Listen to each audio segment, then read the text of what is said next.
Hai, salam sejahtera semua. Kumpulan kami akan membawa anda menerokai bandar Diraja Kelang.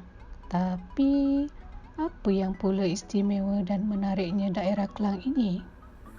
Menariknya Kelang adalah kerana warisan dan sejarah, khususnya sejarah diraja. Jika anda sememangnya pencinta khazanah di Malaysia, jangan tunggu lagi. Di Kelang ini amat bersesuaian sekali dengan statusnya sebagai pusat pentadbiran dan perekonomian di Selangor suatu masa dahulu. Seperti biasa, mari kita berkenalan dahulu dengan daerah Kelang. Okey, Bandar Diraja Kelang. Kelang ialah bandar diraja bagi negeri Selangor. Oleh sebab itulah, ia dikenali sebagai Bandar Diraja Kelang. Daerah Kelang terbahagi kepada Kelang Utara dan Kelang Selatan, yang mana ia dipisahkan oleh Sungai Kelang. Terdapat dua mukim iaitu Mukim Kapar dan Mukim Kelang, 13 kawasan Dewan Undangan Negeri dan 4 kawasan Parlimen. Keluasannya merangkumi kawasan seluas 628 km persegi dan jenis aktiviti ekonomi di daerah ini tidak terpisah daripada jenis ekonomi yang giat dijalankan di kawasan Lembah Kelang. Antaranya ialah perindustrian seperti terdapat di Bukit Raja, Kapar dan Meru. Kelang merupakan antara bandar tertua di Malaysia. Ia dikatakan telah wujud sejak 2000 tahun dahulu. Catatan tertua mengenai Kelang terdapat melalui sejarah kerajaan Majapahit yang usianya kira-kira 600 tahun dahulu. Nama Kelang berasal daripada bahasa Mon Khmer iaitu Klong. Klong boleh diertikan sebagai gudang kerana pelbagai pelabuhan yang penting yang mempunyai banyak gudang, manakala pendapat lain menyatakan Kelang bermaksud terusan atau jalan air. Pendapat dengan bukti bahawa banyak jalan air di daerah Kelang seperti Sungai Kelang, Sungai Bertek, Sungai Pinang, Sungai Sementar, Sungai Agas, Sungai Kandis, Sungai Binjai, Sungai Kapar, Sungai Jati, Sungai Aur, Sungai Rasau dan juga Sungai Putus. Okey semua, seterusnya kita akan menerokai destinasi yang menarik di Bandar Kelang. Salah satu daripadanya ialah Pulau Ketam.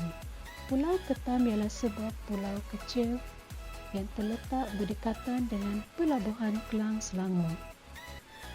Pulau ini diasaskan sekitar tahun 1880 dan terkenal dengan rumah terapung yang berketinggian 1 hingga 10 meter dari paras laut. Kampung utama di bahagian selatan pulau ini dikenali sebagai Pulau Ketam, manakala di bahagian timur laut terdapat sebuah kampung yang dinamai Sungai Lima kerana kampung ini terletak di serokan kelima dari kampung utama. Keturunan Cina, Teochew dan Hokkien merupakan penduduk asal pulau ini. Dialek yang sering dituturkan oleh penduduk di sini ialah bahasa Teochew, Hokkien dan Mandarin. Laluan pejalan kaki di kampung ini diperbuat daripada konkrit dan sempit. Terdapat juga jambatan kayu yang didirikan sebagai laluan akses dari rumah ke rumah. Oleh itu, masyarakat di Pulau Ketam selalunya menggunakan basikal atau motosikal. Tiada juga laluan khas yang menghubungkan kedua kampung ini. Oleh sebab itu, penduduk kampung akan menggunakan perkhidmatan bot yang disediakan. Bagi mereka yang ingin melawat pulau ini, anda bolehlah menggunakan servis feri harian yang menghubungkan Pelabuhan Kelang, Pulau Ketam dan Sungai Lima dengan harga yang berpatutan. Pulau Ketam juga merupakan antara kawasan tarikan pelancong yang terdapat di Selangor. Di sini terdapat pelbagai restoran makanan laut dan penduduk yang menjual barangan hasil tangkapan laut yang segar. Selalunya, pengunjung bakal menyewa basikal untuk menjelajah keseluruhan pulau tersebut dan mengambil gambar di rumah-rumah kayu dan tokong-tokong yang cantik. Pulau ini dijadikan sebagai set penggemaran untuk filem Malaysia yang berjudul Pen My Love yang diterbitkan pada tahun 2015. Filem ini juga dibintangi oleh penyanyi terkenal tanah air iaitu Fu Ying dan Sam. Okey, destinasi kedua menarik di Bandar Kelang iaitu Masjid Diraja Sultan Sulaiman. Masjid Diraja Sultan Sulaiman dibina sempena pengisytiharan Kelang sebagai pusat pentadbiran Kelang pada tahun 1932. Ia siap dibina pada tahun 1934 oleh pihak British sebagai pemberian kepada almarhum Sultan Sir Alauddin Sulaiman Shah Sultan Selangor kelima. Masjid ini asalnya dikenali sebagai Masjid Sulaiman Jamur Rahmah. Masjid Diraja Sultan Sulaiman pernah dijadikan Masjid Negeri Selangor sehingga ia digantikan oleh Masjid Sultan Salahuddin Abdul Aziz Shah yang terletak di pusat bandar Shah Alam. Ia terletak bersebelahan dengan Istana Alam Shah dan Kolej Islam Sultan Alam Shah. Seni binanya yang merupakan campuran Moorish dan Inggeris amat menarik dan berbeza dengan masjid-masjid lain di sekitar Selangor termasuk Malaysia. Baru-baru ini, Masjid Diraja Sultan Sulaiman baru saja selesai dibaik pulih dengan kos sebanyak RM12 juta. Okey, seterusnya kita akan ke Kota Raja Mahadi yang dibina pada tahun 1866, terletak strategik di Bukit Kota Kelang seperti mana seharusnya sesebuah kota masa dahulu dibina. Ketinggiannya amat sesuai sekali menghadap Sungai Kelang.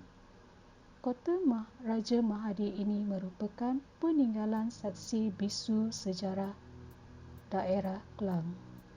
Ia menyaksikan Perang Kelang yang merupakan perang saudara sebanyak 2 kali pada pertengahan kurun ke-19 dari tahun 1867 sehingga 1874 antara Raja Mahadi ibni almarhum Raja Sulaiman dan Raja Abdullah ibni almarhum Raja Jaafar.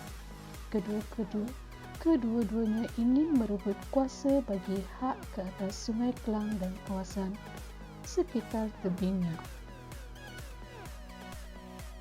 Seterusnya adalah Pelabuhan Kelang. Pelabuhan Kelang asalnya dikenali sebagai Port Swettenham apabila ia diasaskan oleh pemerintahan kolonial British pada tahun 1893. Bersempena Residen British Selangor ketika itu, Sir Frank Swettenham. Pelabuhan Kelang ialah sebuah bandar dan pintu masuk perkapalan utama di Malaysia dan ia merupakan pelabuhan terbesar dan tersibuk di Malaysia. Pelabuhan Kelang menawarkan kemudahan perkhidmatan yang serba lengkap dan tercanggih untuk mengendalikan sebarang jenis dagangan. Perasmian pembukaan pelabuhan ini diadakan pada 15 September 1901 selepas satu kajian yang diadakan mendapati kawasan persisirannya mempunyai tempat berlabur dalam, bebas dari bahaya dan sesuai untuk dermaga. Sejak dari itu, ia mengalami perkembangan pesat dengan adanya perpanjangan landasan kereta api dari Kuala Lumpur. Welcome to Little India. Kawasan ini dinamakan Little India oleh penduduk tempatan kerana ia merupakan kawasan perniagaan yang dimonopoli sepenuhnya oleh kaum India. Panjang kawasan perniagaan Little India adalah kira-kira sejauh 150 meter dan terletak di Jalan Tengku Kelana, Kelang Selatan. Jika anda melalui kawasan Little India Kelang, anda bukan sahaja dapat melihat permis-permis peniaga India yang mega dengan papan tanda gambar model berpakaian sari, malahan telinga anda akan disajikan dengan muzik dan lagu-lagu Tamil. Kedai-kedai dan gerai-gerai di sini menjual hampir semua yang anda boleh fikirkan, daripada pakaian tradisional, tekstil, barang kemas, aksesori kepada kalungan bunga segar, barangan hiasan rumah dan makanan India yang lazat. Tekstil adalah antara barang dagangan yang utama di Little India Kelang. Di sesetengah kedai anda boleh menemui barangan perak dan patung dewa India. Di Little India Kelang, banyak restoran boleh ditemui di kedua-dua belah jalan. Pelbagai tosai, capati atau idli tersedia daripada hidangan pedas yang merangsang peluh ke perasa manis yang menggoda selera anda. Biryani, nasi daun pisang dan mi mamak goreng merupakan keistimewaan di sini. Satu lagi tarikan menarik yang masih wujud di Little India Kelang ialah seni ramal tapak tangan atau Indian palmistry. Seorang pembantu kecil, biasanya burung, digunakan untuk memberitahu masa depan menggunakan kad. Akhir sekali, destinasi menarik yang kami akan bawa anda untuk terokai iaitu Tanjung Harapan. Tanjung Harapan, Pulau Indah merupakan satu lokasi pemandangan tepian pantai berbatu sesuai untuk aktiviti beriadah serta persiar-siaran terutama pada waktu petang. Pengunjung juga boleh menjalankan aktiviti-aktiviti seperti menangkap gambar, memancing dan berjoging.